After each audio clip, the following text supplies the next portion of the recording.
Friday nights at 9 p.m., it's time to sit back, relax, and play Conspiracy Bingo with Echoplex Media. We've curated the best conspiracy theorists the internet has to offer and turned it into a live bingo game you can play for free with absolutely no prizes but bragging rights. You won't find a live stream like this anywhere else, and that's probably better for everyone else's mental health. Tune in every Friday at 9 p.m. Pacific at twitch.tv/EchoplexMedia and find our full schedule at echoplexmedia.com. Don't forget to follow us on social media for beautiful food and inspiration.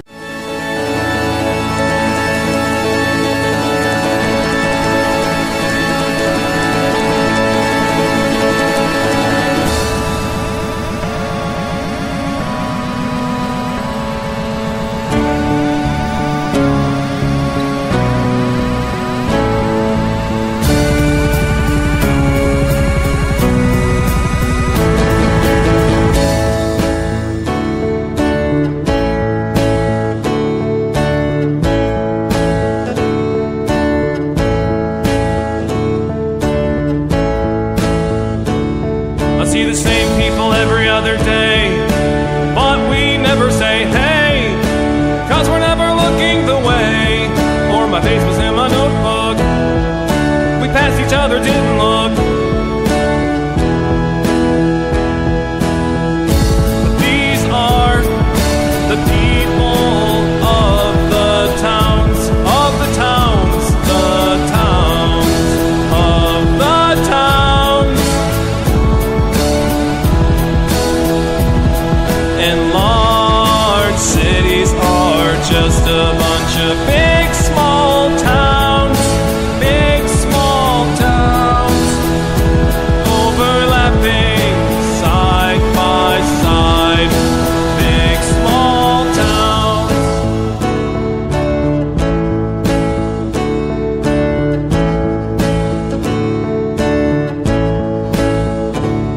I see new people every day.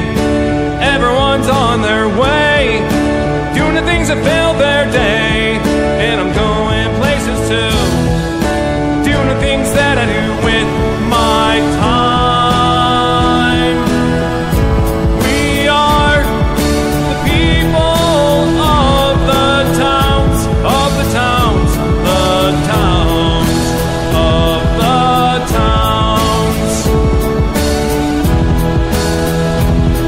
And large cities are just a bunch of big small towns, diagonal, top to bottom, big small towns.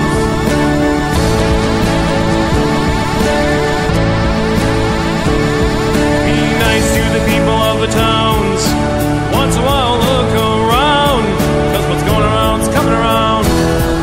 What came around's coming around. What's going around's coming around. Big, big, big, big, big, small towns. Word gets around in the big small towns.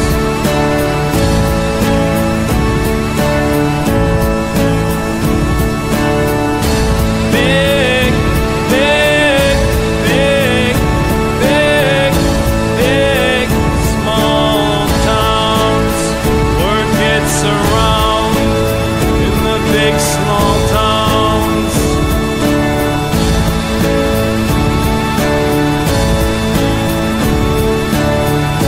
Big, big, big, big, big, small towns. Word gets around in the big small towns. Hey everybody, welcome to Down Ballot. We do the show live every Tuesday at 7:30 p.m. Pacific right here on Twitch. That's twitch.tv/EchoplexMedia. Simulcasting to other places, but don't watch in those other places. Those other places suck. You can support this project at patreon.com/Echoplex or at eplex.store by signing up for a membership. And I don't know, I'm producer Dave. You can find me on Grindr, and that's it. And this is The Councilman. You can find me on X/Twitter/something at THE_councilman. And most recently, you can find me in bed because dude had the COVID. But I'm back, baby. And I'm ready to roll, Producer Dave. We got a lot to discuss tonight. It's going to be fun. We do. There's a bit of, what's really crazy is since I got a DMX lights that are wireless, whenever it's like cloudy or like sort of threatening to rain, it seems like there's some electrical interference and it fucking makes my lights flash a little bit.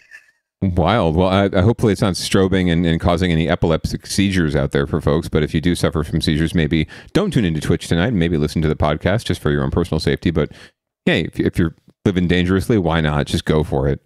They also have like 8 different channels I can put them on. So maybe I'll try a different channel going That's forward. True. Are we on Facebook Live? We are on Facebook Live. Isn't that unfortunate? Hi Mark. Good to see you.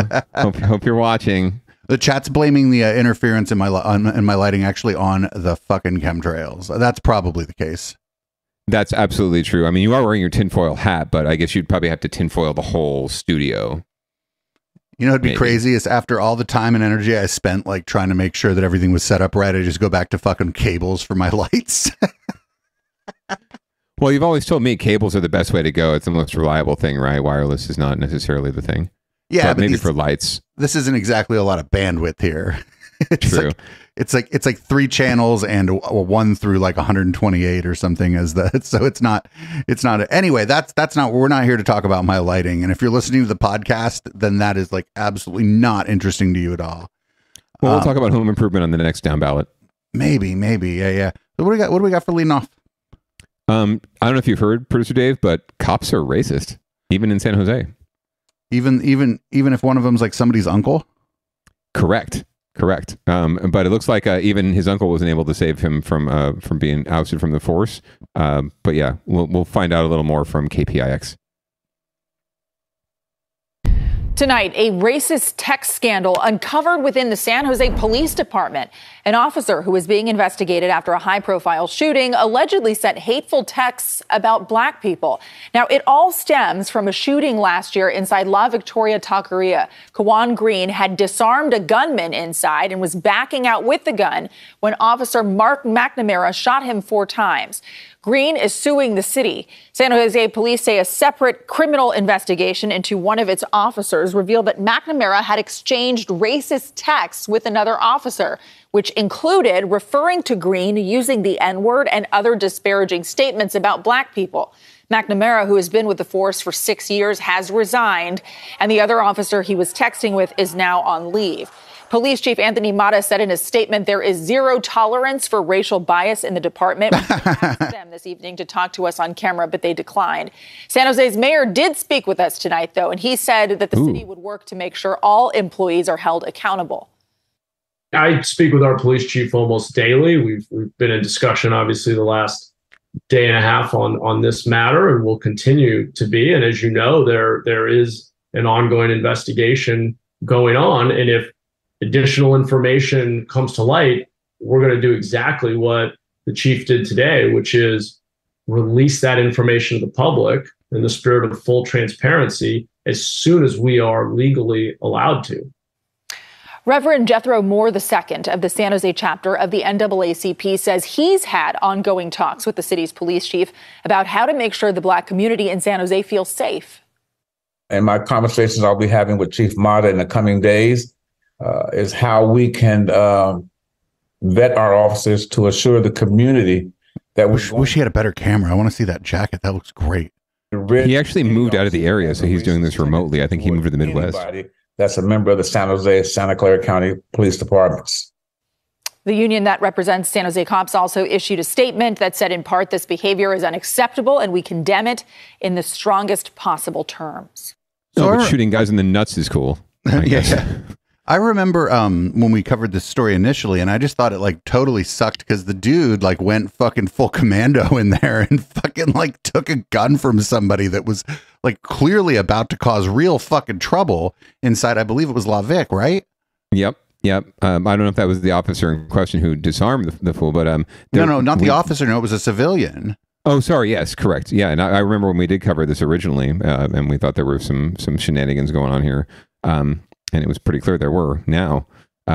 So yeah, it all comes back and comes home to roost.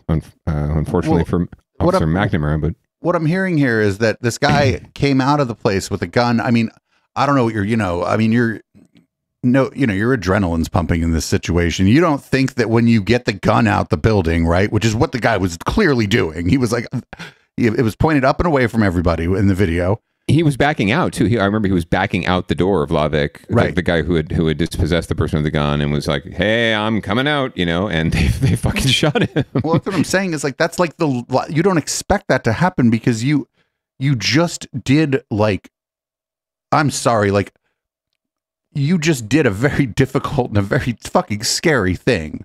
Like I don't care like how, maybe I don't remember if maybe the guy was ex-military, but I don't remember for sure. But even so, you just did a very scary thing. And so yeah, maybe you should toss the gun. But like the idea that I don't know, the idea that the cop just started shooting before like really truly assessing the situation. And then afterward, because he didn't know who the guy was before, afterward, he was called the guy fucking the N-word in fucking texts. And it's like, dude, you just shot an innocent person and now you're like calling him the N-word? Like, what the cop, that's above and beyond the usual bullshittery from the cops. Sure. I mean, it's so obvious, right? Like this is stuff we all assume and we think we know, but to see it so blatantly and so clear cut, right, is this. It's like, well, why did he do that? Right? Why did the cop pull the trigger? Well, there's obviously some motivation there based on his personal preferences of skin color. So, this is not pleasant news. It shouldn't come as any shock. And I would love to hear Jeff Moore and his big buttons, that's a fancy shirt, say more about it and have a word or two with. I'd love to be a fly on the wall for his conversation with Chief Mata, or with the mayor. But yeah, this is unacceptable. But it's not as though we know that this is not where it ends, right? It's pervasive throughout law enforcement, and yes, even in Tony progressive San Jose, right? Maybe even more so here because we are kind of a backwoods, city when it comes down to it, and we just let this perpetuate, right? I mean, the guys. Some of the guys who were responsible for the most egregious shit during the George Floyd protest are still on the force. That guy, Jared Ewan, is still on the force. So, I don't understand how anyone can be surprised or shocked by this. The mayor shouldn't be shocked. He's a bootlegger. He's been around this enough to know. So he's been around long enough, 3 years at council too, to know what's going on. So yeah, it's incredibly disappointing and heads are going to roll, but it's just the tip of the iceberg, as we all know. And I know for a fact, just knowing officers who are, who I consider to be decent, people, I've already heard from them anecdotally that there are some serious problems lurking just below the surface in SJPD, and eventually it's all going to come out, and we could have an Antioch situation on our hands. Yeah, even just from an optics perspective, after you're the cop who shoots the guy who saved the day as he was backing out of the, shot the guy like in the back too. Like, I mean, this isn't the Wild West, right? Sometimes this ain't the Wild West. It's not like, oh, partner, don't never shoot nobody in the back. But it's right. Like the dude was, and then you're like on text being like that, and you motherfucker, oh no, the worst fucking dude in the world, man. Yeah, and just I mean, from his perspective, like if he has an attorney, man, his attorney's probably pulling his or her hair out. But like, why would you put that in writing ever in any format? Like, you can't trust, well, forget trust. You just shouldn't put that in writing. You shouldn't have those thoughts, but you definitely shouldn't put it in writing if you're a cop who's been reasonably accused of excessive force or shooting a black person. Like, probably not a good idea to put it out there that you don't like black people, because at that point, this goes beyond now, right? Like, if he does have to go to trial for this or gets charged with some sort of excessive force here, it can also be probably up to a hate crime, depending on how they want to handle it, I would imagine. And that comes with even larger penalties, right? Or even without the enhancement, just like there's some latitude at sentencing. Yes. That if this person's convicted of some kind of homicide, manslaughter, something like that, there's some latitude at sentencing. But this sort of has the wrong impact. Like I don't care. Like, you're a cop, I say run your mouth all you want after you commit a crime, because you should dig your hole as deep as possible. But like, just the idea that anybody, after like they are, you know, accused of a crime, or in this case, you know, of a police like brutality, the idea that they talk about it at all to anybody but their lawyer is fucking crazy too. It is. It's not advisable. But again, they're not hiring the best and brightest these days, right? They're cutting corners. They're hiring whoever will take the job and stay, right? They really don't have very high standards right now, especially in SJPD.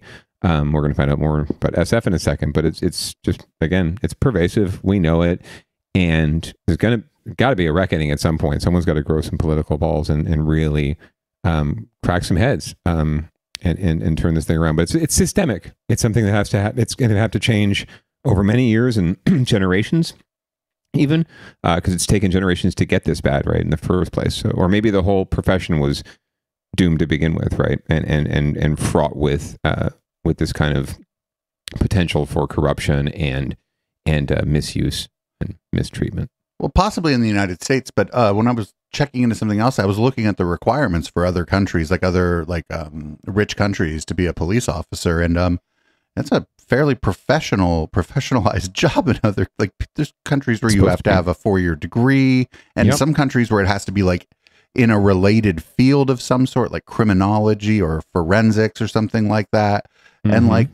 And like here, just any cowboy without a criminal record who can pass the physical fitness test or whatever can be a cop. Yeah, they've lightened the standards too. I mean, it used to be that San Jose had the standard that you had to have a 4-year degree. I forget.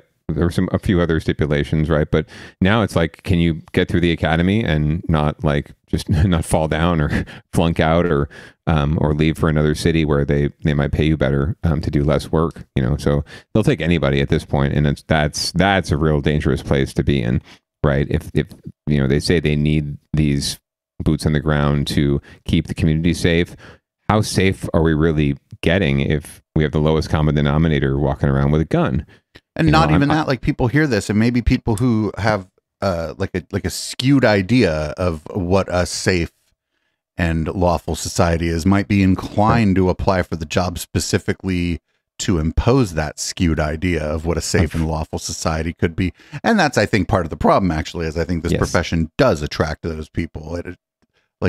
There's no method by which they're weeded out. In fact, my understanding is that that at least the culture within most police departments rewards those kinds of people, and the kinds of people maybe who might join under false pretense, thinking that they can, you know, fairly apply the law and, you know, be kind to people and, you know, not empty their whole clip into somebody. Those people actually get filtered out by the system. The other people in that system don't like those people, the do-gooders or whatever. Correct. No, yeah, absolutely. It's a training day situation for sure. And, you know, we all love it if all the cops were Ethan Hawke, but more than likely they're mostly Denzels. Much love to Denzel. Anyway, well, we're moving right along if we can, because we got a big docket to get through tonight to winners at losers, but we're going to stick with the police theme.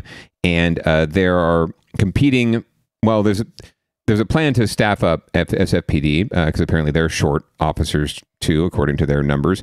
But looks like a couple of the supervisors don't necessarily agree on how to fund it. So we're going to find out more about a little squabble that's happening over police funding in San Francisco.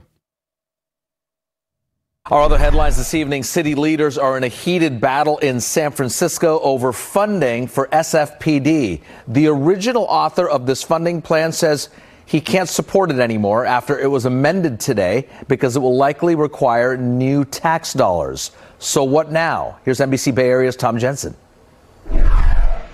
This is a dispute that involves some of the supervisors and the mayor over how San Francisco should spend existing dollars to fund public safety and whether taxpayers should be asked to spend more for police. And it got personal on social media today. San Francisco needs about 400 new police officers to be fully staffed, but filling those vacancies has been a challenge. District 6 Supervisor Matt Dorsey introduced a plan to return to a staffing mandate requiring the city to have just shy of 2,100 officers. Well, I proposed a charter amendment that would enable voters to prioritize their existing tax dollars to solve over a period of 5 years our police staffing crisis. With crime on the rise and businesses and consumers leaving the city because of it, City Hall has been scrambling for solutions. And Dorsey said his plan would pay for a fully staffed police department without new taxes. Unfortunately, some of my colleagues in City Hall feel like, no, we're not going to give voters that right. We're going to make sure that the only way they can do this is to pay us more taxes. And when his plan was amended in the Rules Committee to include new taxes as a possible funding source, Dorsey took to social media and tweeted, "As expected, Supervisor Asha Safai's cop tax scheme was voted out of committee today." He went on to say, "This hijacked SFPD staffing measure aims to manipulate voters' fears about public safety into support for new taxes. Don't buy it." And I think it's a little absurd to tell people that they have to pay more taxes, extra dollars, just to have the basics of government. We don't have to create a new tax for this. That's incorrect. District 11 Supervisor Asha Safai says voters will ultimately decide in March how to fully fund police, and the money could come from a variety of sources, not necessarily just a new tax. But he said Dorsey's plan was fiscally irresponsible because it didn't have a dedicated funding source. And if you take it from one thing, you're hurting something else.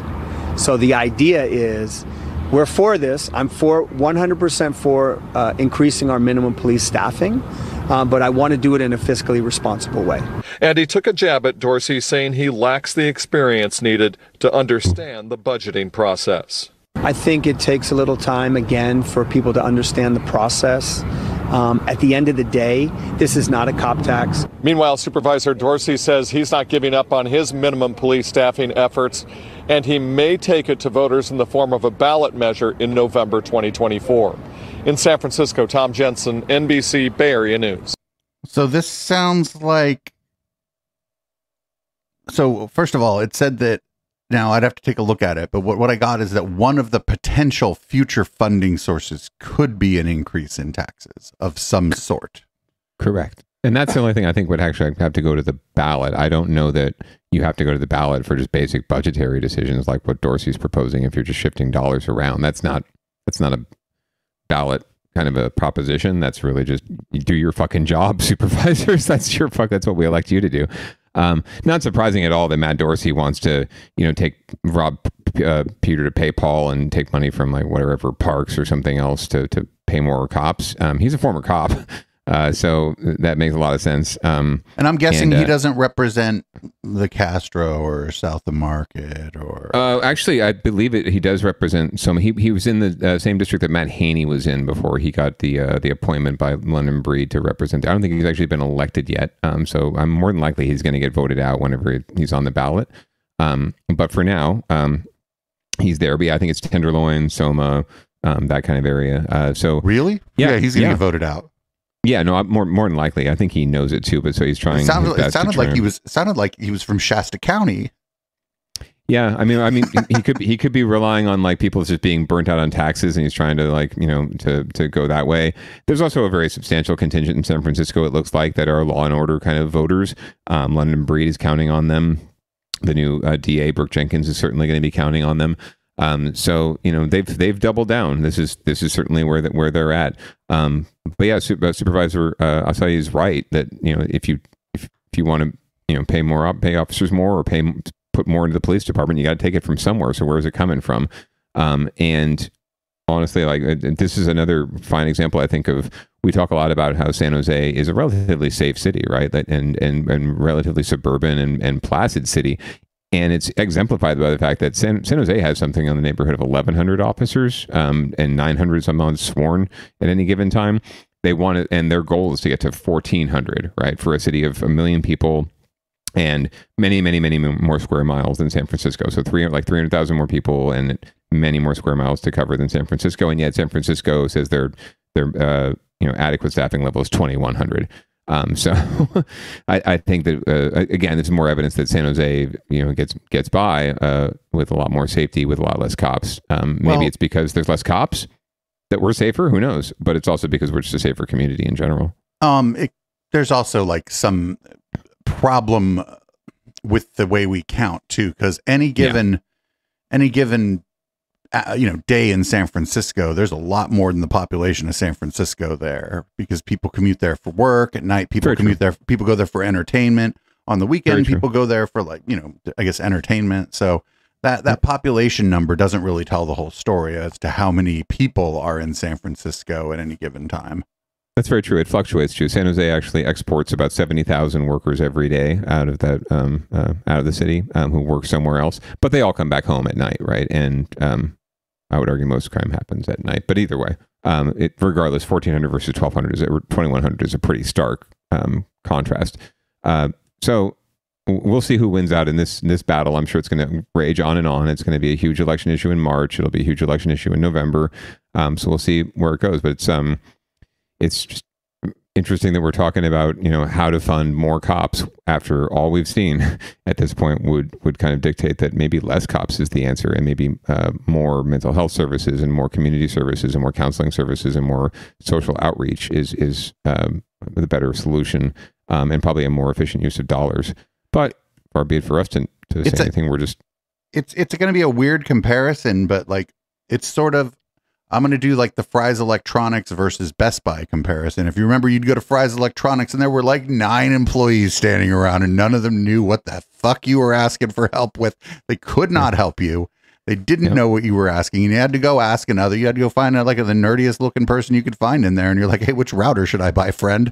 And they had those little stands with the little computer at the end of each aisle, right? And they would just sort of hover around it. And then there was always the one dude who knew where everything was. Right. But so versus Best Buy, where, there was just way less people there, but they all knew the product. And I feel like maybe there's some value in having less police who are, dare I say, better at their job. Yeah, no, absolutely. Or just more equipped to do their job, right? And have more tools and skills at their leisure. Yeah, and it, again, comes back to the standards, right?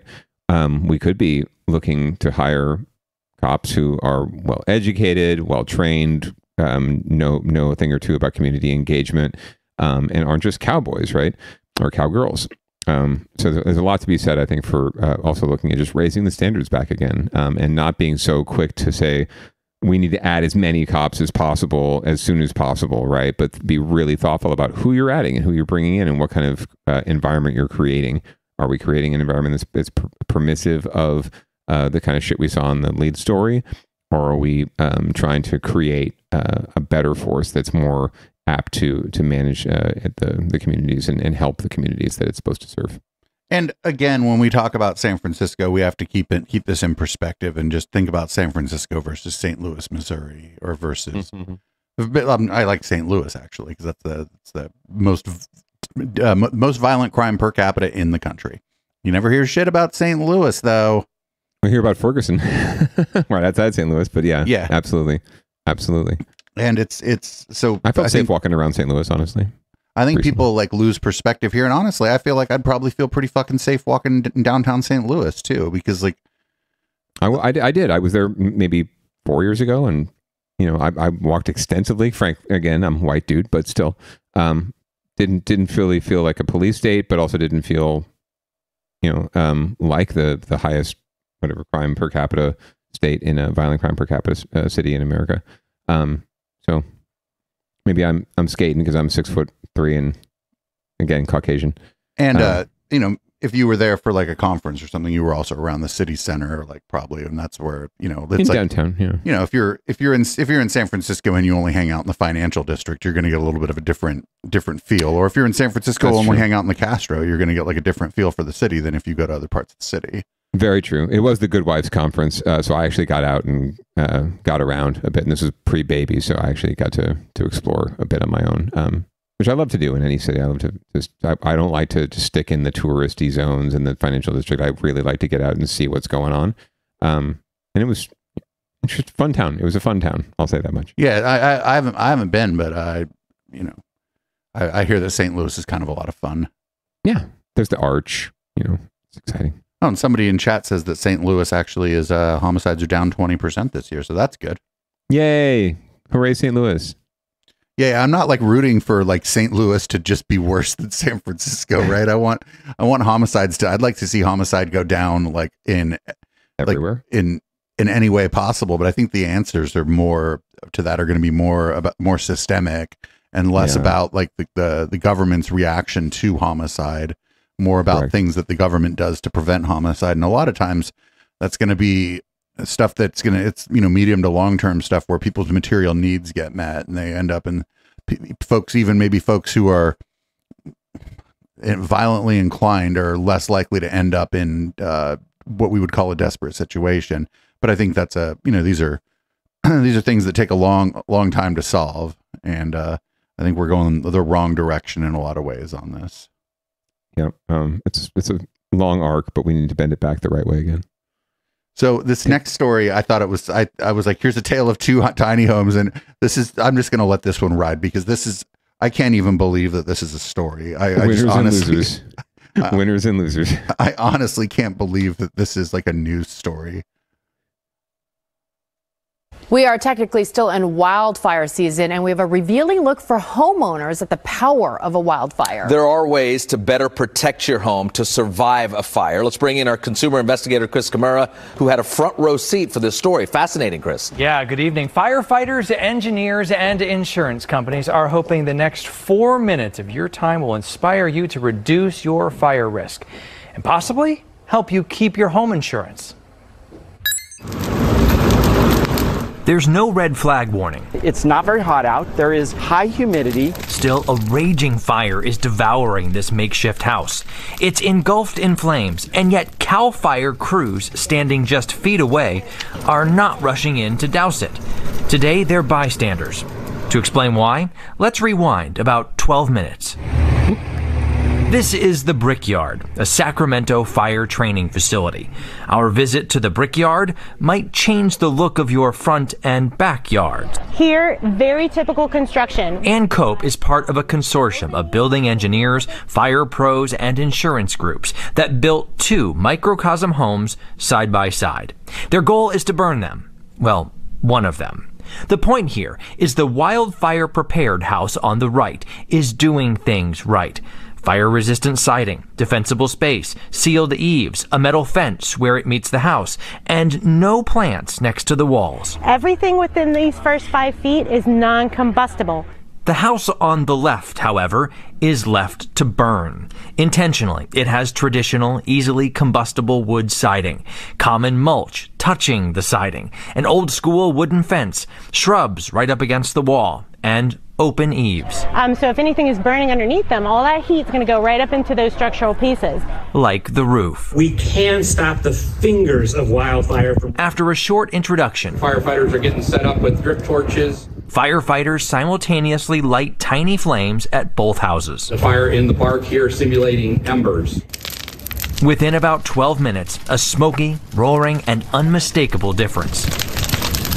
The fire on the left burned so hot, so fast, it temporarily overheated our cameras, even though we were several yards away. The house collapsed while our cameras were cooling. Luckily, one of the hosts shared this clip with us. Engineers knew exactly how this would go down. Literally. They knew the house on the right would survive because they've done this demo in a lab and written research papers.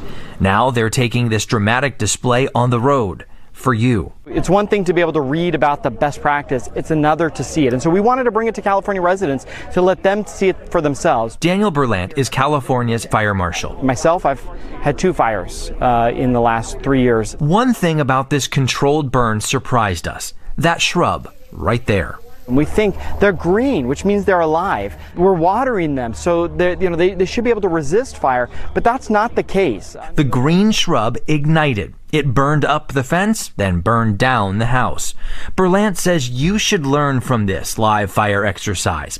Move all vegetation at least 5 feet from your home, even if heirloom plants have been rooted close by for years or decades. We realize that's not going to be easy, but the science shows us that first 5 feet is so critical. Before the fire, Ann, the engineer, called it while giving us a tour of the 2 homes. Even though this plant is beautiful, healthy, and green, it will absolutely ignite.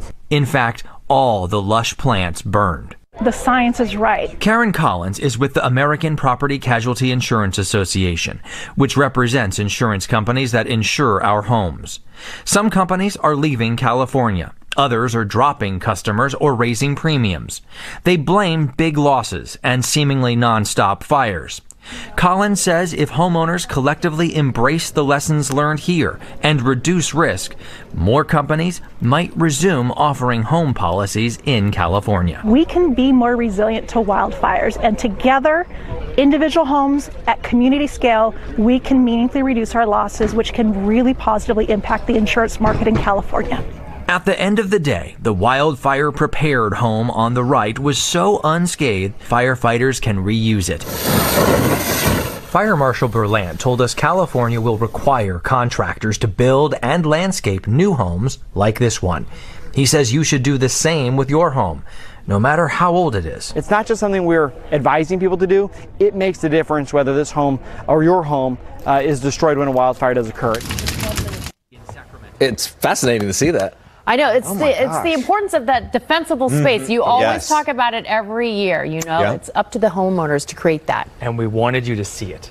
Yeah. Watching that shrub, perfectly green. It was fresh from the nursery, up in flames, just like that, right to the fence, from the fence to the house, and it was all over. I think we're all thinking about our homes now. I hope so. and all the problem spots. Yeah, and you talked about the heat from that fire, just tremendous. Yeah, our phones, there were several spectators there, and our phones almost all simultaneously just said, nope, too much heat. And we were yards away from the thing, and it was almost instant. It was astounding how quickly it went from, oh, look, there's a little torch fire there, to whew, it's fully engulfed. And then phones freeze up because of the heat. Exactly. Yeah, we backed off, cooled down, and think twice about our own homes. So the obvious thing there that I saw was, first of all, the tan bark is just kindling. Obviously, like these are obvious things. Like cement doesn't burn. The aluminum siding would not burn like wood because aluminum doesn't burn. Like this, I don't know why this was a news story. It took 4 minutes too to like explain just these basic concepts anyone would understand, right? I love that it's news, and they're shocked that their phone's overheated. It's like, yes, it's fire. It's fucking hot. You were like yards away from a house fire, basically. Yes, it's hot. That's the point. Yes, the plant's like incinerated because it's hot. Doesn't matter how healthy they are, but that they're made of wood. So is the house, and wood burns. It reminded me of the Three Little Pigs. You know that story, right? Right. The pig that builds a house with the straw and gets blown over, and then the pig builds a house with wood or whatever gets blown over, sticks, and then the house with brick, doesn't get blown over, and the pig survives. That's pretty much what we've got here. It's like a lesson we all learned when we were 2 years old. But Chris Kimura gets paid to do this kind of shit. So I hope you all feel protected now, down ballot listener and viewer. We're bringing valuable public service to you here. And like, not for nothing, like in the places where most people would see that, everybody's house is made of stucco, or the siding is stucco. For the most like part, yeah. Non-flammable stucco. Yeah, it's our house right here is that we do have those eaves. We have those open eaves. So maybe we'll look at doing that in the future when we renovate the house, but it ain't going to happen anytime soon. And we're not necessarily in wildfire danger here, but it's just common sense, right? Like I would, if my house did burn, then I'd be like, well, we had, it's made of wood. We've got a wood fence. We've got plants all around. Yeah. We have trees. Yeah. It makes sense. So do what you can, but it's a non-story again, but it's great for winners and losers because one house won and one house lost. Well, we're going to follow up on a story we've been following for a long time. This is, I'm not going to lie, when I was a teenager, if this was around, I would have been hanging out at this lady's house for sure. I would have been drinking for sure. Would have had a little bit of a problem with some of the escapades there, though, because not trying to fuck no girls, but. Well, maybe, who knows? Maybe she's all inclusive. We never. We're not yet to be proven. The court case will bring it out. I mean, she's pleading not guilty, so we're gonna learn more about what happened. This is the Los Gatos party mom. We've covered this in the past, and she has pleaded not guilty to the charges of being a party house mom, which I think is crazy. She's crazy. But maybe she just wants a fun time. New charges in connection to her alleged activities at her Los Gatos home. KTVU South Bay reporter Jesse Gary has the latest. Jesse. The slow pace of Shannon O'Connor's trial shifted into high gear Monday. For the prosecution, they're saying time's up for Shannon O'Connor and the party's over. It's time for trial. The 48-year-old O'Connor had seen continued delays. Party's over. She's in jail. Hearing phase of her case. She faces 63 felonies in connection with staging alcohol-fueled teenage sex parties at her Los Gatos home from 2021 to 2022. As multiple children were left unconscious from alcohol intoxication, vomiting from alcohol intoxication, sexually abused, unconscious, or one with broken bones. Santa Clara County Deputy District Attorney Rebecca Wise used an October 30th grand jury indictment to move the case forward. That panel decided there is enough evidence against O'Connor to proceed to trial.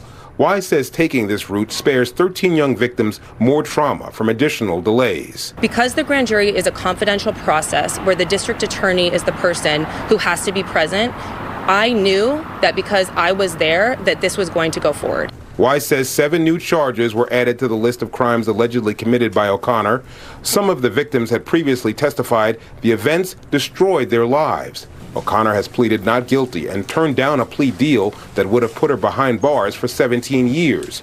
The new charges increase her potential incarceration to 31 years. Legal analyst Stephen Clark says relying on the grand jury is problematic for the defense.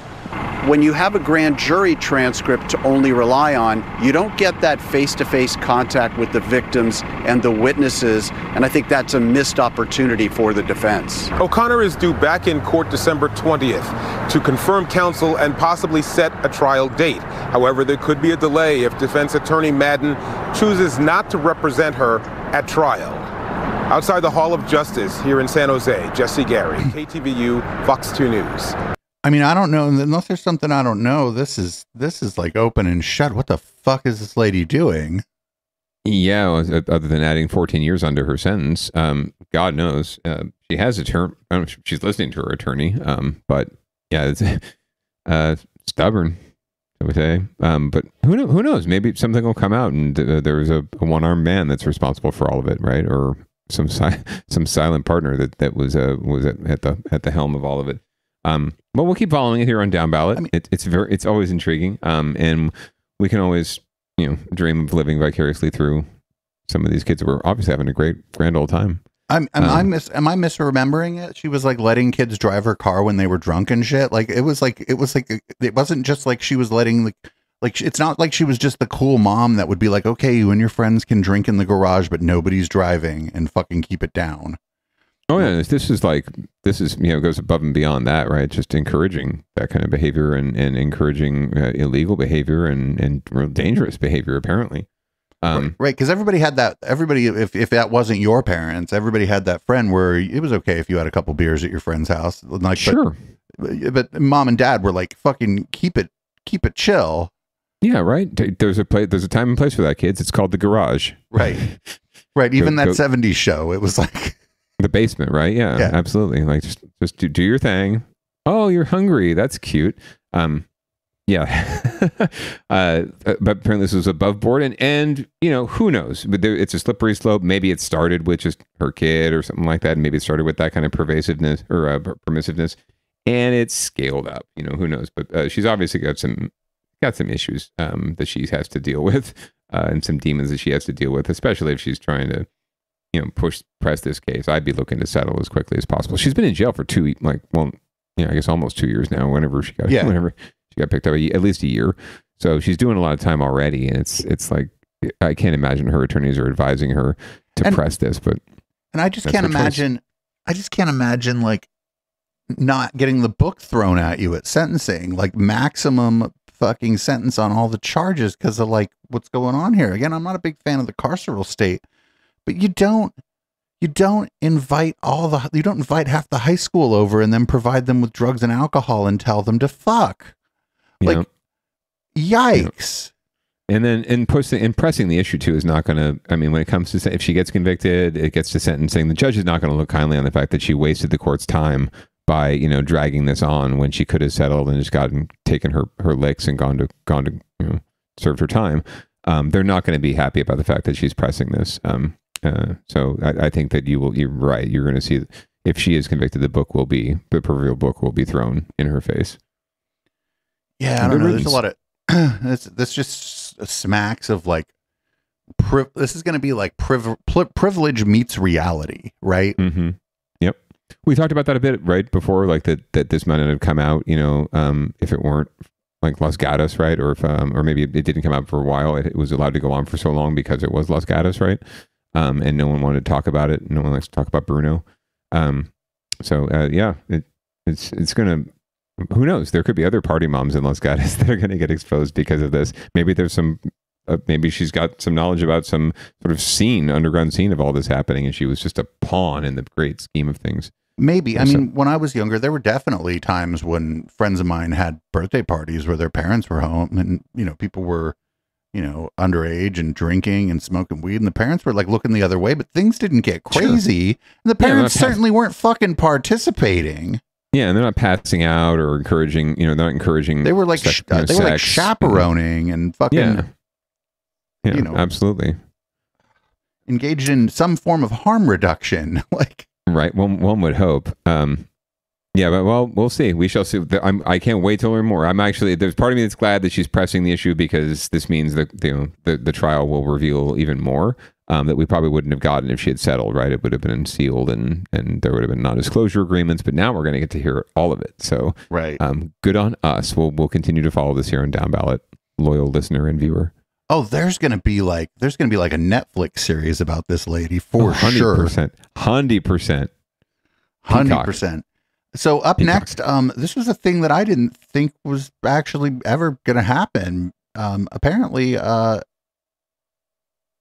there was weed candy given to kids at a Halloween event. I thought this was. We'll find out more, but this is almost certainly carelessness and not malice. Almost certainly, but we'll find out. School event. No. Yeah, we'll find out though. A danger in plain sight. Tonight, police, parents raising concerns after cannabis-infused candy was handed out at a school Halloween event in the East Bay.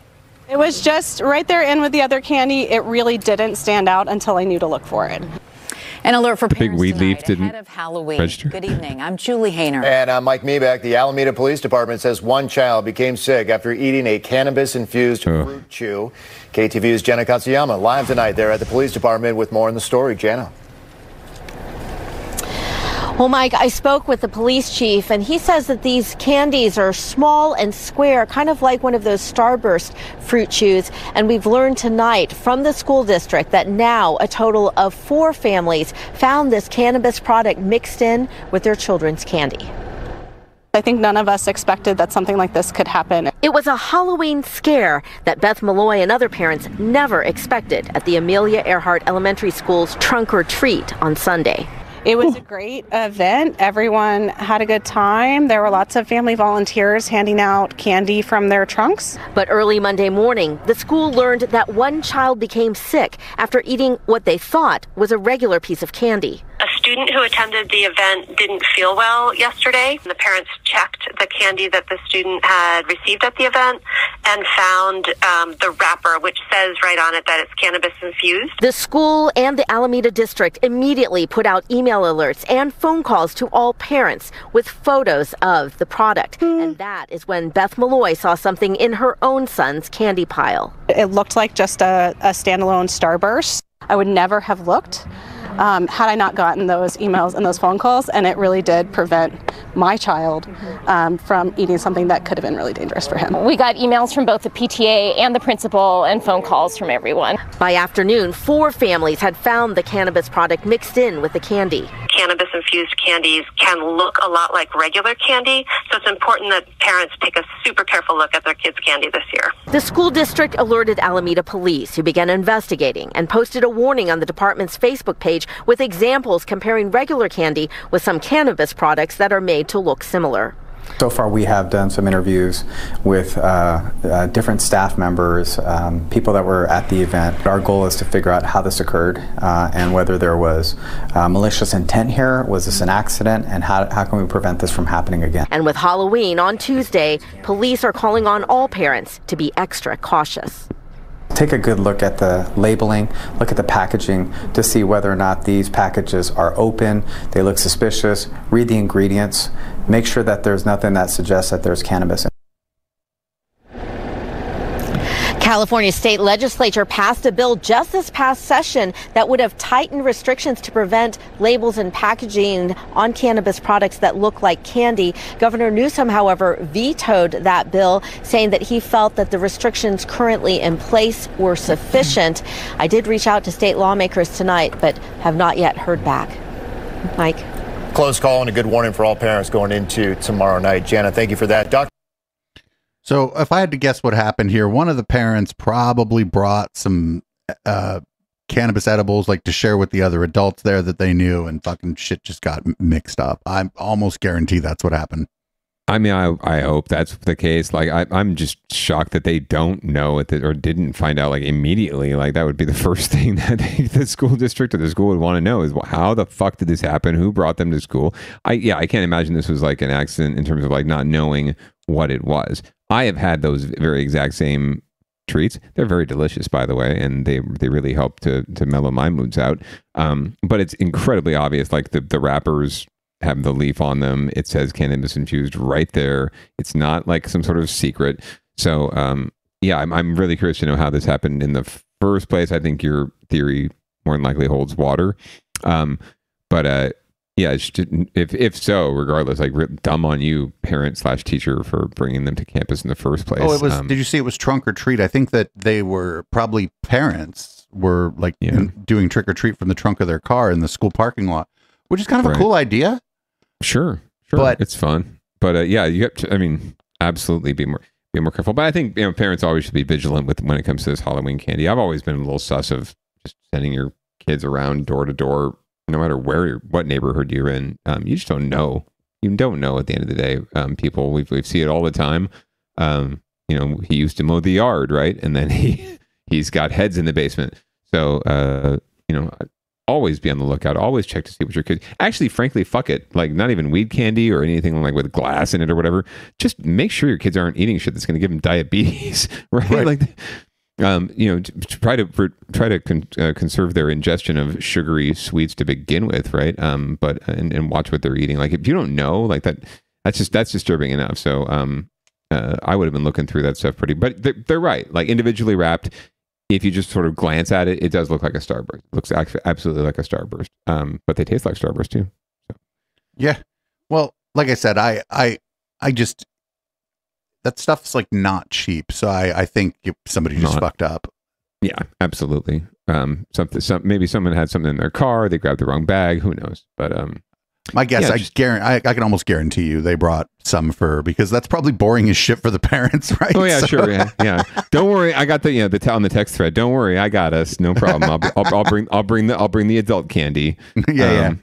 And like same as anything else, right? Slip in a little whiskey in your flask, right, at a kid's basketball game or something. Yeah, same difference. My parents used to, stay up after when we'd go on family camping trips with the other parents and get high, right? And later on in life, I'd be like, "Why the fuck didn't you wake me up?" Like, Mom, well, the last time we went, I was 17. Mom, come on.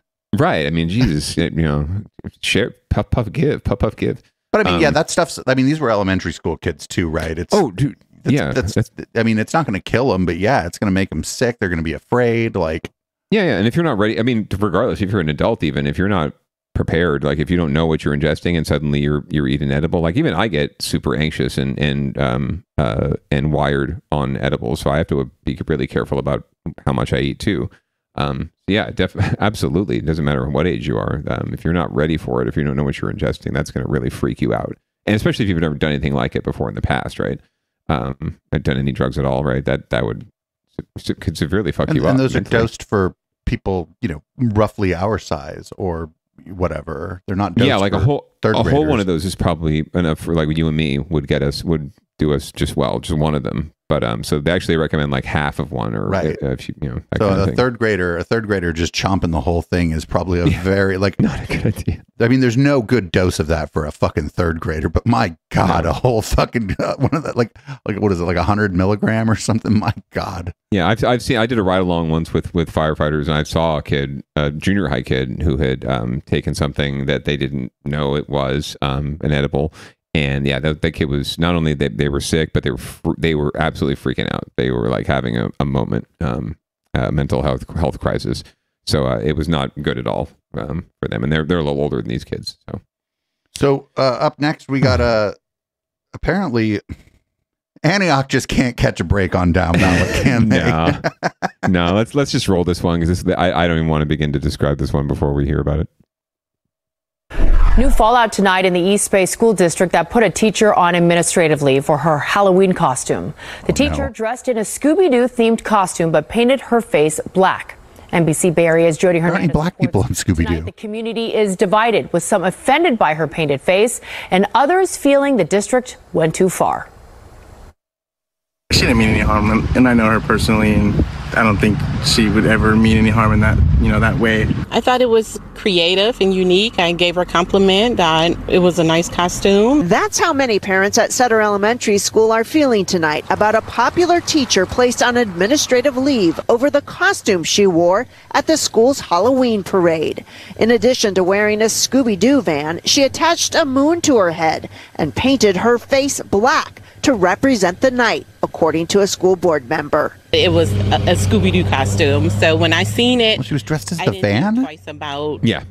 her trying to, make fun or be racist towards black people. I just thought it was a costume. Regardless of what the costume was, any black painted face really has such a strong ability to be very offensive and very harmful to black communities and communities of color. School board member Antonio Hernandez says the concern is warranted and the teacher has been removed from the classroom while the district investigates. Tonight, other city leaders are also weighing in. I get the intent, but the impact really devastated community members in a way where a lot of questions are being asked about, who did she consult with before moving forward with what we all saw as blackface. Antioch Mayor Pro Tem Tamisha Torres Walker believes the teacher's costume choice is a sign of the district's failure to address racial disparity. This incident is just an example of how this district has not addressed issues around culture.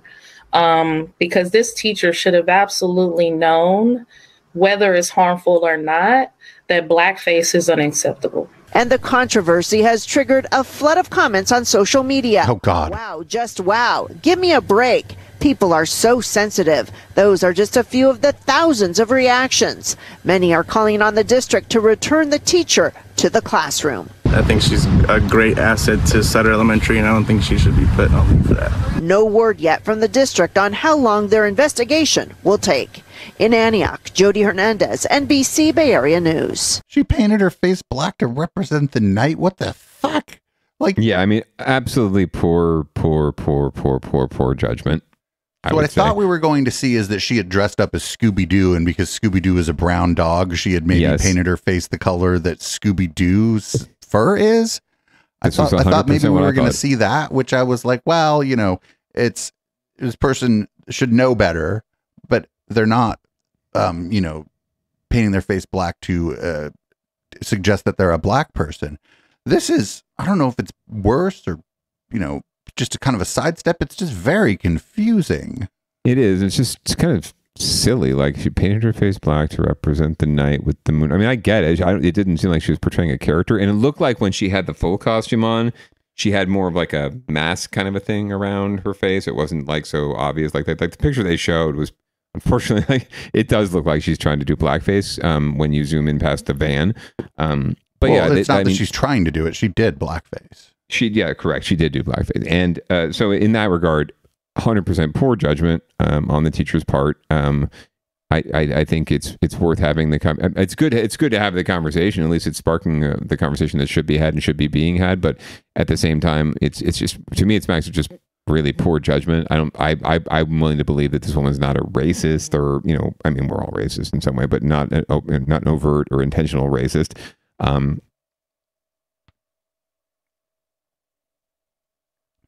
don't know. A good teacher and a good benefit to the school, and everyone makes everyone makes dumb decisions from time to time, and this is obviously an example of that. Whether or not she deserves to be fired, I don't know. I mean, that conversation again that has to be had. I think if you believe the mayor pro tem, the district has issues that go beyond just this one woman. So hopefully, it's again something that it sparks a new conversation or a more profound conversation about this. Because she said, the mayor pro tem said, well, I don't know who she consulted with. Probably nobody. I doubt she consulted with anybody. It's her Halloween costume, right? It's a surprise, right? So she, maybe her husband or wife or whatever, if she has a spouse at home, I would imagine maybe just say, hey, look what I'm going to do. And that's the point where, a rational person should be like, honey, I don't think that's the best idea. And I don't see why it was necessary for the costume to begin with, to be honest with you. Like, if she's going as the mystery van, just go as the mystery van and get yourself up inside the mystery van and have portals to look out of. Why do you have to have your head sticking out the top of the mystery van? I didn't understand that part at all. So confusing costume.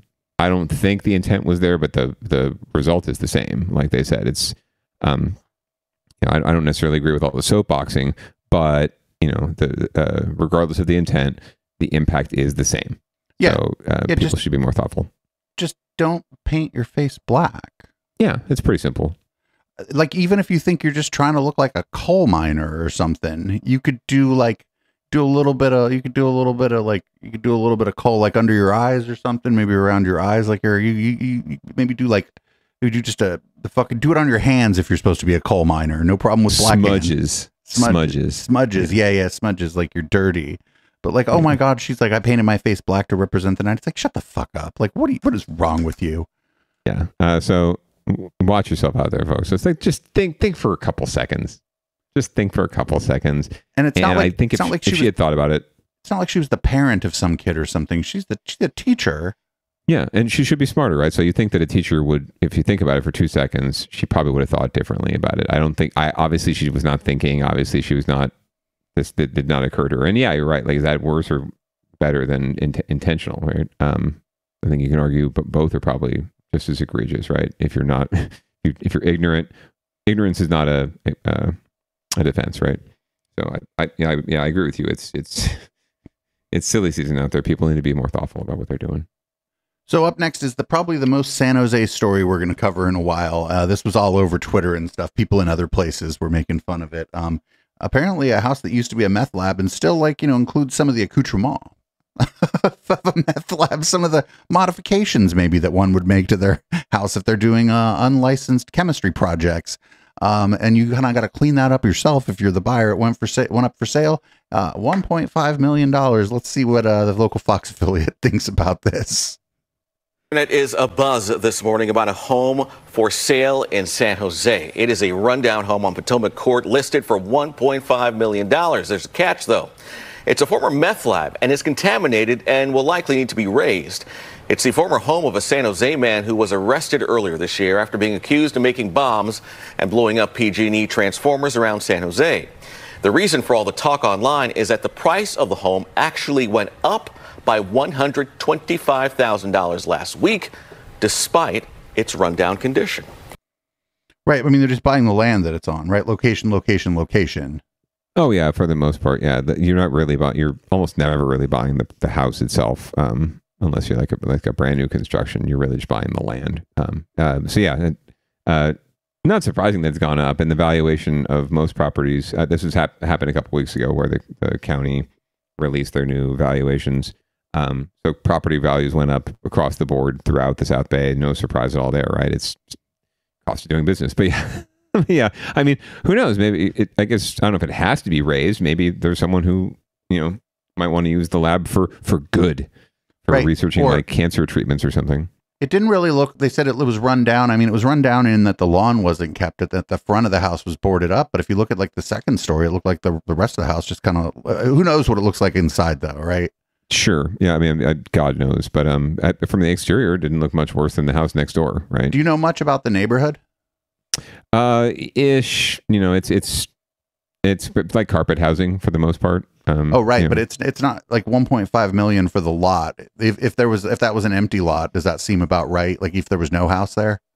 It's reasonable, I'd say. It's probably a little bit. Reasonable might be. It's common, we would say, because reasonable 1.5 million seems kind of unreasonable.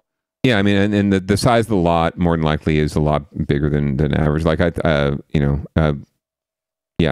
for the size of the lot, the size of the home, or the size of the home you could build on the lot, right? Because the foundation is still there or whatever. Yeah. Right, and there's also just zoning regulations around like how high and how big you can build on a certain square foot lot, right? You have to have, and there's potential probably for an ADU to go in there too, which would make it more valuable. Yeah, it's more likely for the size of the lot than anything else, and the location, obviously. I think just to fuck around, somebody should put like a fourplex there and watch the neighbors freak out and go, "Listen, you preferred the meth lab? We could put the meth lab right back in here." Right, SB9 bitches, here we come. Anyway, that's crazy. But like I said, if other houses on that street had sold for maybe 1.7 or something, because they're like larger houses, then this makes sense because it's Do you want to go in on it with me? I mean, no, but new space now. Okay. Just checking. I podcast and stream for a living, so no.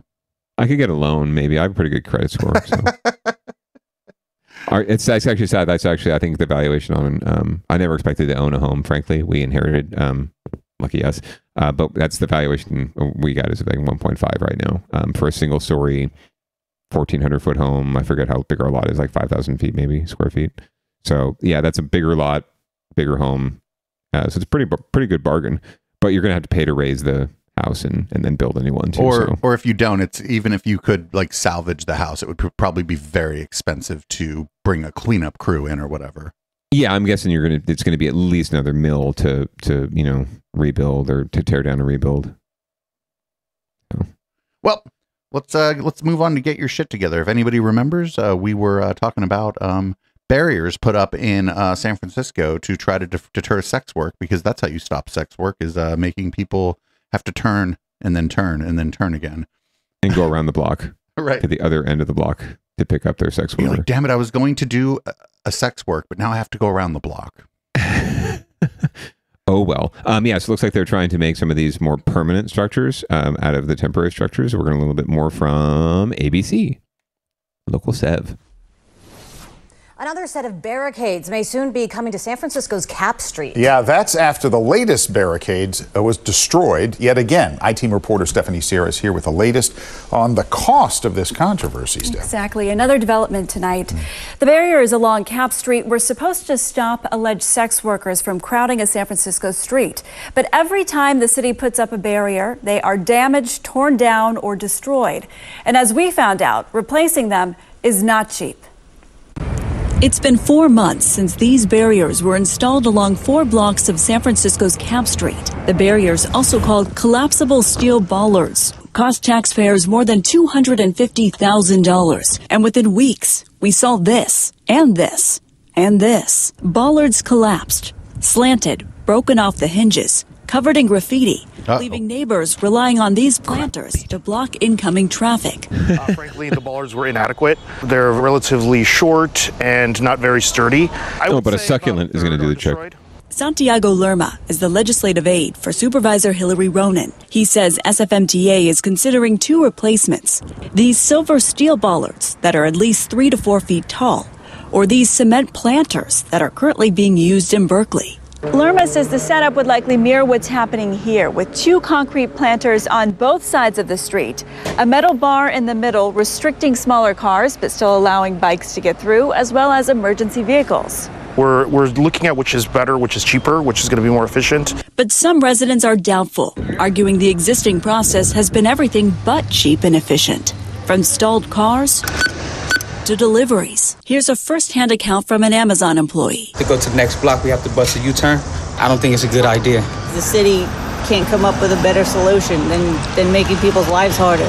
There was the traffic barriers, there was the cement K-rails, there was consideration of the water-based barriers. Yes. Then the collapsible steel bollards, replacement of those bollards. So that's 5 attempts. What do you say to critics who argue this is a waste of taxpayer money? Well, I mean, the problem that we solved was such that really it was our responsibility as a city to spend as much money as we needed to really reduce the amount of sex trafficking that was going on the street. Hundreds. Oh, the conflation here too between consensual sex work and sex trafficking is like a huge problem. Yes, let the people fuck. There were pimps, johns, the traffic was bumper to bumper. And if you go out there now, that is no longer present. Most residents we've talked to agree it's been money well spent. Excellent. Yeah, they really did solve the problem they were meant to address. No more loud music, everybody's sleeping. That guy needs to get laid. Each bollard can cost between a couple $100 up to a couple $1,000. But Lerma pointed out it's not the materials that are expensive, but the labor. If this process moves forward, it's likely all 4 blocks would need to be replaced, which could be another $250,000 at least. But I would like to say that I hope that it's going to be much cheaper. Well, I wish they'd spend the money on creating more services for people, more support for people who need it, and divert some of the revenue that goes into like mental health services. But as we've seen before, the reality of the price tag depends on the durability. Would you consider doing a phased-in approach where, depending on what option you choose, you install it at one intersection to see if they work before purchasing a whole batch? Sure, I think that's a great idea. Now, it's important to note the fire department will ultimately have the final say on what is installed to ensure it can accommodate emergency vehicles. That decision will happen within the next few weeks. We'll, of course, be following it. Wow. So, Steph, are these going to become permanent? Like, are they going to stay indefinitely? That is actually being pushed to the SFMTA Commission, and they are expected to vote on it by the end of the year. So we'll keep following it and stay posted. All right. Thank you, Stephanie.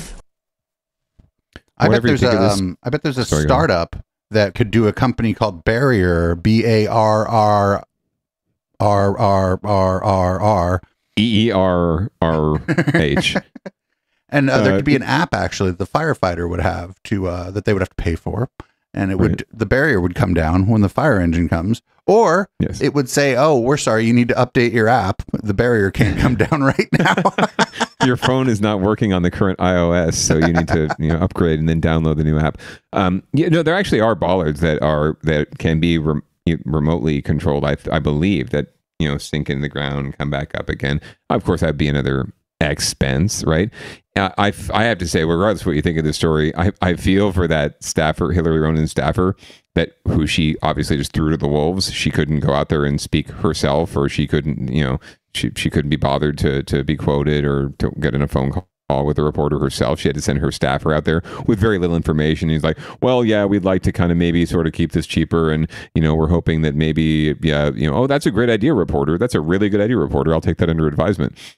Just obviously unprepared to do this hit, and just answering for their boss. So Hillary Ronan, good Lord, don't just throw your staff to the wolves like that. They do too much good work for you. You need to get out there and own it yourself, or just don't put yourself in the middle. Like, you know what I mean? You could have just not done anything, Hillary Ronan. You know what I'm saying? Yeah, it's just silly season, right? The delivery guys are right. The people in the neighborhood are right. Like that, almost constantly you hear, especially in San Jose, like, oh, we need to have speed humps on our street. There's people speeding down our street. We need speed bumps. And you forget that, okay, yeah, we'll give you the speed bumps and the speed humps. But guess what? The person who's like sort of on a Saturday, just, gunning it down your street because they're just out for a joyride, that they have to deal with the bumps once. You have to deal with the bumps every day for the rest of your natural born life if you're living in that neighborhood. So, I think it's a very slippery slope when it comes to that. And I think that the residents are eventually not going to appreciate having to negotiate around these things. Then again, it is San Francisco. It is the mission. So what the hell are you doing driving in the first place? But still, unless you're a John. Yeah, wouldn't it be great? Wouldn't it be a funny, interesting solution if all the Johns and all the sex workers just bought bicycles? or they use like the rideshare or the lime scooters or the Lyft bikes, right? That'd be great. The scooters, like, now the scooter isn't up in the tree. The scooter is now the scooter is the primary transportation mechanism for sex work. But I did real quick. They talked about sex trafficking, and like a lot of these a lot of the predominantly women out there, or woman identified people out there, and they're just working girls, dude. Most of those people are doing this consensually. Most human trafficking is actually labor trafficking, and Yes. that's it. That's it. I know they don't intentionally do this, but they're dog whistling a little bit at the sort of QAnon kind of Sound of Freedom people when they characterize it in this way. Yeah, and it's unfortunate. I think they're dog whistling a lot of people too. I mean, sex trafficking, right? Trafficking of human people. That obviously that's something that most of us would agree is not a great thing. But that's not this, right? And if anything, they're demonizing these legitimate, sex workers, people who are just trying to make a living, doing consensual sex acts. They're demonizing them by lumping them in with all of that, right? And it's just not the case. So, but they're using it as scare tactics to get what they want, and it makes a bigger police state, and it makes it less safe for people who are trying to do it consensually, right? Like the harm there. The harm reduction model needs to come into effect here. I know the people who live in the neighborhood don't want they don't want this to be like what their neighborhood is. I understand. Nobody wants this to be like, it's the noise though, right? I'm not sure that most of the people that are annoyed with this are like annoyed on some moral level, like, my Lord, someone is selling sex. They're annoyed with the traffic and the noise. Yeah, absolutely. I think 100% you're right there. So I don't appreciate that they're, again, demonizing these folks, and also putting them in risk too. Like they label them as such in the community. They label them as bad, as the other, as negative, and we just don't have the honest conversation about what they're trying to do, and the service they provide, frankly, when it comes down to it. I don't know if I'd want to live in a world where we don't have, consensual sex workers, because some people just need that and they can't get it anywhere else, and who knows? Maybe they'd be out there raping or, sex trafficking, right? If they couldn't get this kind of service. So I think we need to have a conversation about that. The further underground you drive something, the more dangerous it becomes for everybody involved. Correct. From weed to sex work to you name it. You're right. Well, speaking of public safety and public issues, we had an election day today. Not so big in the Bay Area in California. I'm wearing my Richmond Shout out to Virginia, though. Shout out to Virginia, my Richmond Flying Squirrels hat. Democrats are stepping up and progressives stepping up. And in Ohio, they enshrined abortion rights and also 3-1, and also legalized recreational weed in Ohio. So there's actually a reason to go back to Ohio for me for the first time in many many years. I can't stand that fucking place, but good on them. Good on them for doing that. And but locally, we had a few races that we'll find out more about next week on Down Ballot, probably. But we'll have a little quick hit from Fox on what was on the ballot today if you were in these areas. Tomorrow is election day across the country, and while political pundits are focusing on next year's presidential election, tomorrow we'll have some key races here in the Bay Area. In Alameda County, a seat is up for grabs in the Oakland School District. In Marin County, voters will decide on Measure B, which proposes a special tax to pay for the Madrone Park Circle Permanent Road Division. In Santa Clara County, voters will fill a vacancy in the San Jose Evergreen Community College District Board. That's the one we'll look at next week. County votes on a Davis Joint Unified School District. Now, political analysts say the results of several key races across the country may signal what could happen in next year's presidential and congressional elections. In Kentucky, Democratic Governor Andy Beshear is running for re-election in a red state. He's popular for his actions during the pandemic and the deadly tornadoes that hit the state during his first term. Another closely watched governor's race is in Mississippi. Republican incumbent Tate Reeves is facing Democratic challenger Brandon Presley, who's a distant cousin of Elvis Presley. Reeves has been marred by scandal, but Republicans outnumber Democrats 2-1 in Mississippi. And an initiative in Ohio would amend that state's constitution to create the right to an abortion. Well, yeah. So I forgot to mention Kentucky Governor Beshear got reelected. So good on them as well. My understanding is that's a very popular governor in a very interesting situation where you'd think not. Very interesting state. I mean, it's the state that elects Mitch McConnell every 6 years, right? So and continues to, and elects Rand Paul, I think, too. So yeah, I mean, good on them, and it shows that Democrats can win in these states, provided they do the thing and they engage in the community and they do the right thing, and they broaden their base, they broaden their reach in a lot of ways. He's maybe not perfect progressive, but it's best you can get in Kentucky, right? It's better than the alternative. So I think Democrats just need to be more thoughtful about where they're running and who they're running against and the audience they're trying to reach, and we can be successful. And they didn't mention it, but Virginia, there was elections for a lot of state level representatives, and the Democrats held on to their control of the Senate there. Right, and they took the House back too, so they will be able to they have the late report is that they did take the House. So there's a Republican governor there who's dead set on attacking abortion rights and attacking the rights of women and attacking progressives. So this will be a great pushback. They have some defense there. So I was recently in Richmond, really enjoyed it. I really enjoy Virginia a lot, and I'm really happy for them that they're going to be safe from that kind of BS, at least for a few more years.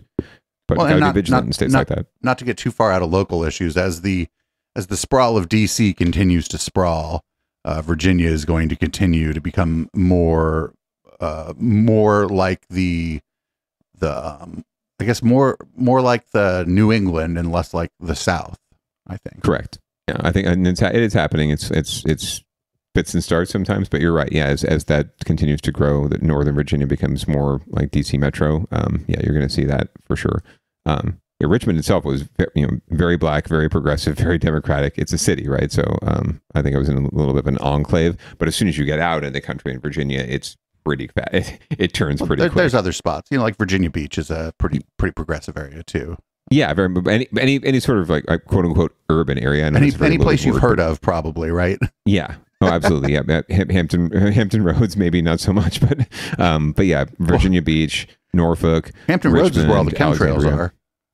Yeah, exactly. But it's right outside of Virginia Beach, right? So it's really quick. It's just like Oregon. You get out the Willamette Valley, and it's like instantaneous, like just what's it called? Redneck country. Well, our next story is I'm going to call it not.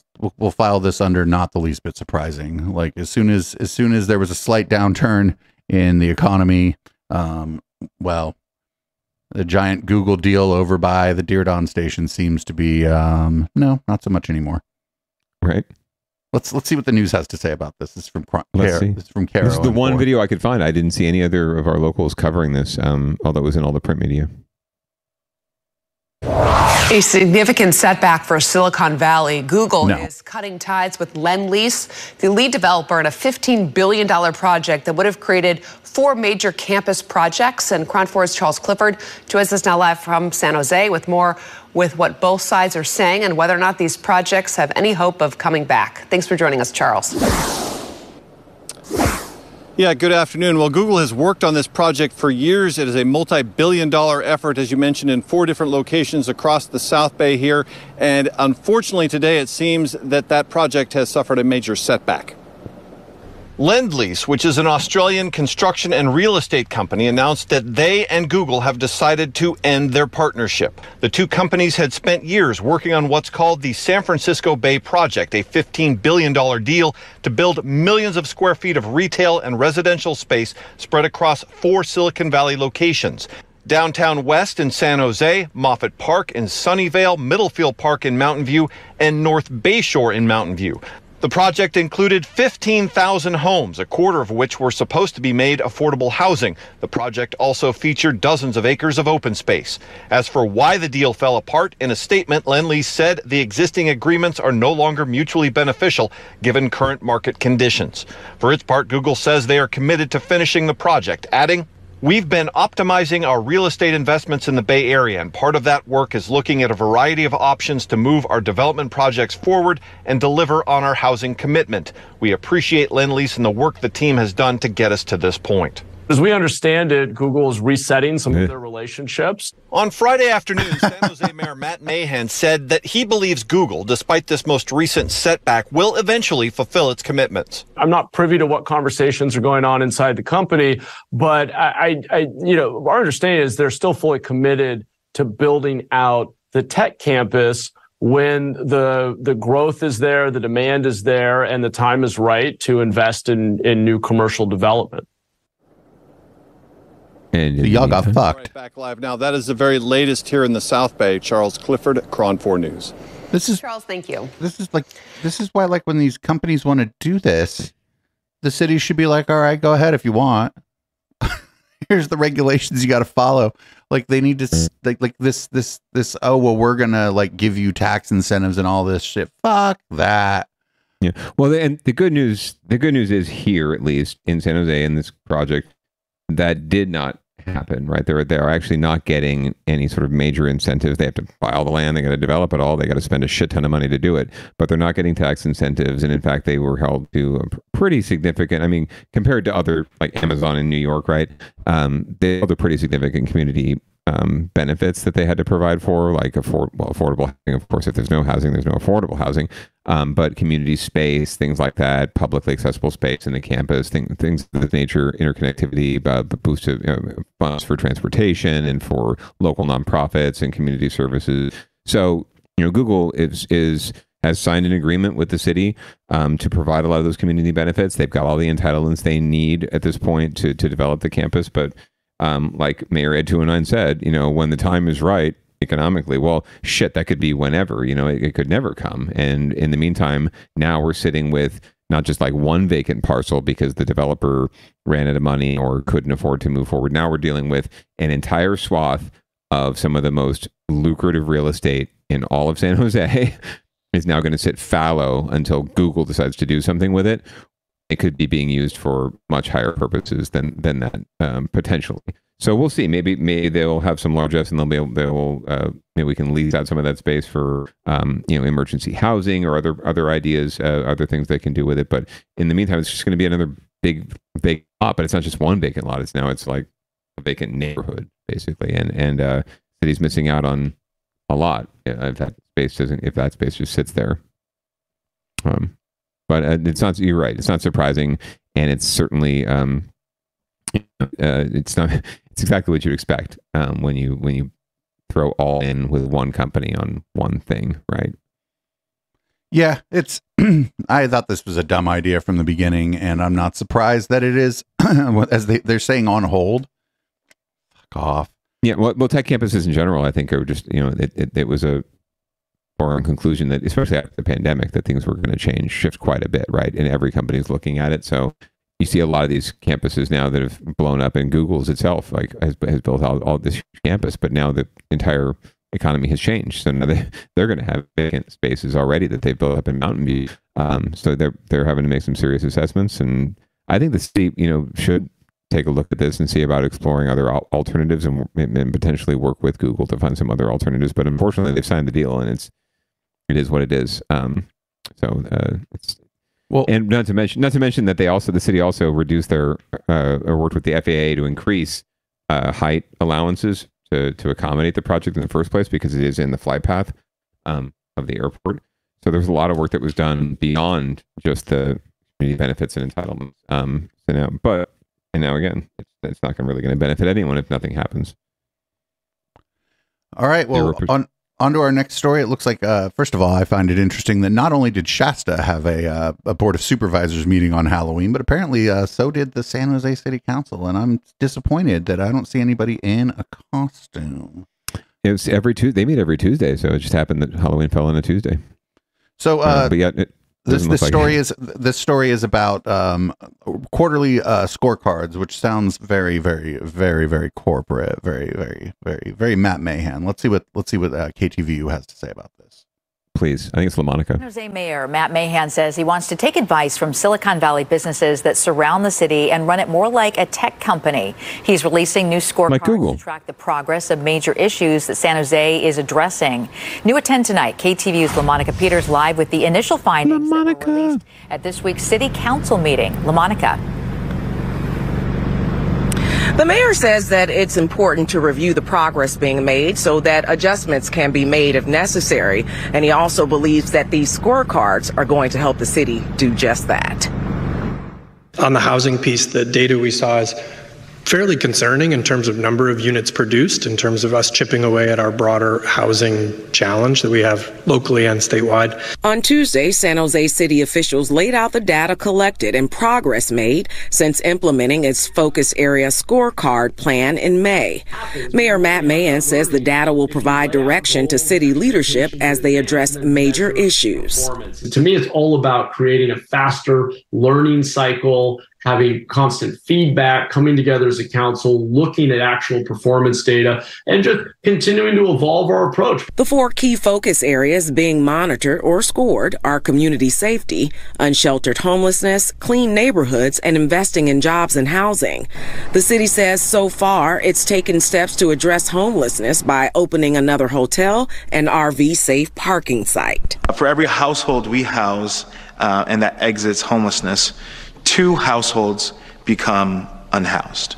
I think this statistic truly highlights the importance of providing aid to lower income families. The city surveyed 800 residents and found that when it comes to safety in San Jose, 40% of those surveyed think homelessness is the biggest contributor to feeling unsafe, and 35% say it's crime and violence. For who? San Jose says it's recently deployed 78 license plate readers, created a new bail form in Santa Clara County, and more alternative programs are on the way. Whether that's drug treatment, mental health counseling, job training, job placement, get someone on a program and hold them accountable for turning their lives around. The mayor says about 3,000 residents will be surveyed in the first year of scorecards, and he says that it's his hope that San Jose become the safest big city in California. LaMonica Peters, KTVU, Fox 2 News. But San Jose is almost probably like, if it's not the safest big city in California, it's like top 3 or some shit. Like, what are they talking about? Yeah, I mean, we've been the safest big city in America at some point in the past too. It's just in line with his message and narrative around safety, cleanliness. You know, basically just sweeping everyone off the streets and putting them somewhere, right? Especially those housing resistant people, the people that need to be held accountable for their own life decisions. Like, oh my God, yeah, it's just more tech bro shit from the tech bro mayor, who thinks that we can, run San Jose like Google and it's all going to work out. Well, look what that's happening to Google. Well, and more to the point, that's interesting that story came right after the story about how but the city of San Jose was like almost willing to like outsource the decisions on housing development to Google, to a big tech firm. And the tech firm, as soon as it was like, they were like, market conditions change. I mean, we got kind of a lot of money in the bank, but we're going to go ahead and hang on to it, actually. Yeah, no, and even relying on the numbers that Google was going to be bringing to the table to meet the city's goals, right? Like the city actually adjusted its housing goals in other areas, other neighborhoods / urban villages / other areas of the city, specifically because they felt they were going to get more out of this, this deal, the Google deal downtown. So yeah, it's just another attempt to run government like a business when really government needs to be run more like a nonprofit. But we can get into that in another down ballot because we are pushing up on 9:00 tonight. But yeah, more to come there for sure. We'll continue to follow the key performance metrics of the mayor there, and I really want to. I actually need to dig into this and see how they quantify cleanliness. Right? Like they talk about a clean city. Clean city is kind of an oxymoron to me. Like that's just doesn't happen. It's a city. It's going to be dirty. Sorry. But what does cleanliness mean? Right? Does that mean the skeevy homeless people there that you can see on the street, or does it mean like sweeping the streets and actually getting literal trash off the street, or what exactly does that mean, Mayor May? I would like to know what cleanliness means to you. So maybe we can have one down ballot. We got what's the former mayor of San Jose been up to? Well, he's running for Congress, or thinks he's running for Congress, and has said he's running for Congress. But he's not a big fan of PG&E. Never has been. He's always been a proponent of San Jose having its own municipal power utility. And now that he's out of office and PG&E is still behaving like a bunch of dicks, he has decided to use this opportunity to further his own political career by assembling a coalition to oppose rate hikes, because obviously everyone hates energy rate hikes. Everyone hates PG&E. So he's trying to put himself into a more favorable light, especially with labor unions and working people who he sparred with quite a bit as mayor. So we're going to find out more about a coalition he's building to go after PG&E. So with higher bills on the horizon, calls are getting louder for more transparency. Our Katie Nilsson introduces us to a newly formed group bringing leaders from all different sectors together to actually push back against PG&E. PG&E is no stranger to controversy, and that includes the latest proposal for rate hikes, something that is going to be decided here at the CPUC. That's why a number of groups came together today to protest. When do we want it? Now! What do we want? Fair rates! When do we want it? Now! Dozens of people representing various organizations showed up at the California Public Utilities Commission building to demand more transparency and accountability from PG&E. We want to know where the money's coming from and how much they're spending, and we deserve to know. This newly formed group called FAIR is the umbrella organization representing housing advocates, business leaders, labor unions, and environmental groups who are all coming together to push back against the utility giant. They say PG&E is such a massive political force, it's been able to push through rate increases without being transparent about where and how the money is being spent, which in turn hurts ratepayers, including small businesses. I'm paying about $1,000 a month between both stores and electricity. This is Lucas Schulte. He and his wife Wendy own Good Common Sense Naturals. They make and sell organic body and bath products. He worries not only about how a rate hike will impact their business, but also impact their customers. Electric bill goes up for us. It's not just going to go up for us. It's going to go up for the consumer too, which means they're going to have less money to come in the store. Plus, you're charging more because of the electricity. It's just going to. It's going to be a double whammy on everything. And you sell luxury items. Sorry. Locations, one in Pleasanton and one store here in Danville, where he says the business has been forced to close more than half a dozen times in the last 6 months due to unexplained and unexpected power outages, often on weekends, their busiest days. I was very tempted to try to figure out how to tell PG&E that, hey, you got to owe me. I'm taking this out of my bill. The percentage of profit I lost. In a statement, PG&E defended the proposed rate increases, saying investing in our system to make it more climate resilient and decarbonized will make it safer and cleaner. So the CPUC was supposed to make a decision tomorrow about the proposed rate hikes, but late today announced commissioners need 2 more weeks to weigh all of the options. So it may surprise you, we are actually doing better than the southern part of the state. According to the CPUC, Southern California Edison and San Diego Gas and Electric raised their customers' rates by 44% and 35% respectively over the last 3 years. Okay. Yeah. It's happening everywhere. The biggest part here is, I mean, we all know about what PG&E is up to, but it's actually the more interesting piece here from the local level is that Sam Liccardo is siding up with Carpenters Union and some other locals to go after PG&E, and it's caused a sort of a rift within the local labor council where they're coming out and saying, well, we don't trust Liccardo, and this is all BS, and he's carpetbagging and astroturfing, but he's astroturfing with some of their own locals who he basically attacked and went after during the pension reform issue maybe a good 10, 12 years ago when he was mayor. So, or before he was mayor even. So this is very interesting political gamesmanship from him, and we'll see if it pays off. But Sam's basically flailing around trying to find something to keep him relevant so that he can eventually run for Congress when Zoe Lofgren retires, because there's no chance he's beating her anytime soon. But yeah, he's hoping for a life after mayorship, but it might be a while. Cool. Well, we're going to move on to This Week in Vehicle versus Structure. Yes. Looks like this is in Oakland. Let's see what happened. New at noon, a car crashing into a building in Oakland this morning. It happened at a chicken wing restaurant on International Boulevard. Oh, that sucks. I bet that was a good-ass chicken wing restaurant. Right? It's got a nice mural in it. We have reached out to Oakland police and are waiting to find out more details about exactly what happened here. Oh, it looks like both the car and the structure lost. Yeah, I don't know if we can. It might be a draw on this one. And I think the neighborhood really lost if this place had to close down for a little while, because it looks like a pretty damn good establishment and probably well frequented by the neighborhood. So Sad for everyone. This was not the only vehicle versus structure story out there again this week, but keep them coming, folks. We love to cover it on Down Ballot. We love to see it. Yeah, usually there's like a clear winner, but it looks like the car got fucked up, and so did the building. Yeah, I think they're both going to come out of this a little scathed, as it were. So yeah, we'll call this one a draw. I should actually go back. We can review and we can start to keep score. We can keep our own scorecard, Mayor Mahan, about vehicle versus structure. I think, generally speaking, structures have won. I want to say. Yeah. We'd have to actually. Anyway, we'll talk about that off air sometime. We'll tally it. We'll go to Burgers and tally it later. But this is a story you found for another thing. So wrapping up tonight, aliens. It's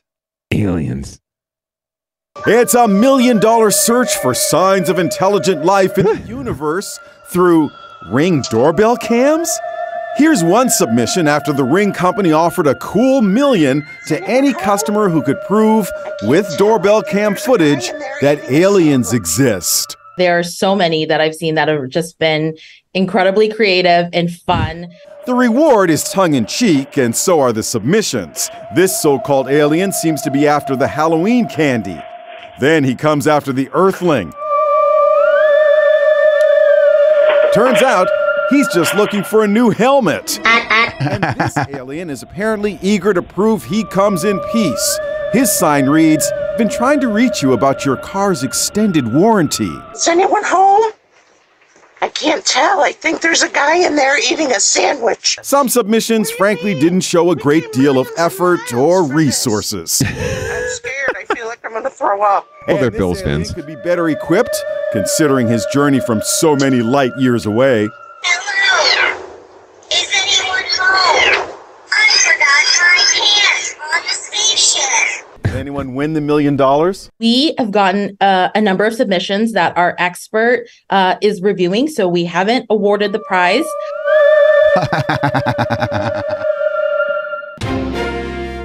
That was great. I know that's not really a Bay Area story, but I think Ring is a Bay Area company, so we'll give them an alien mulligan for that. We'll allow it. Great find there. Gotta love it. I don't know if the contest is still open, but get your submissions in now. Maybe plan ahead for next year too. They'll up it to 2 million. I would never talk about whether or not there are cameras anywhere in my domicile, so I couldn't tell you if I have a Ring system or not.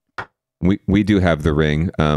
It gets a little bit annoying when the bush outside of our house catches a breeze and triggers the motion sensor that then buzzes my watch when I'm like many miles away. It's really upsetting. I don't like that kind of stress. I'd rather just leave it. If someone wants to break in, steal all our shit, you can have it. Turns out someone in chat found the link to my toilet cam, so that's not great. I have a bidet cam. It's kind of oh god, gets really interesting. Oh man, it's waterproof. Does it have a winch? I'm not even gonna. Does the bidet cam have its own bidet? Yeah, absolutely. It needs it, right? It needs cleaning off every now and then. Well, thank you once again, Producer Dave, for a fine week of Down Ballot. 2 weeks, actually. That's why we've gone so long tonight. Yeah, we are a little bit over, and I got to pee. So if you don't mind closing out the show. Hell no. Thank you very much, listener and viewer, for joining us. Please tune in to twitch.tv.echoplex.media every Tuesday night at 7:30, except when we're not here. And we really hope that you get masked, get vaxxed, but pants, as always, are optional. We're going to listen to some Audible Smoke and go on to public comment. Please stay tuned for all the wonderful content that Producer Dave produces, and peace out.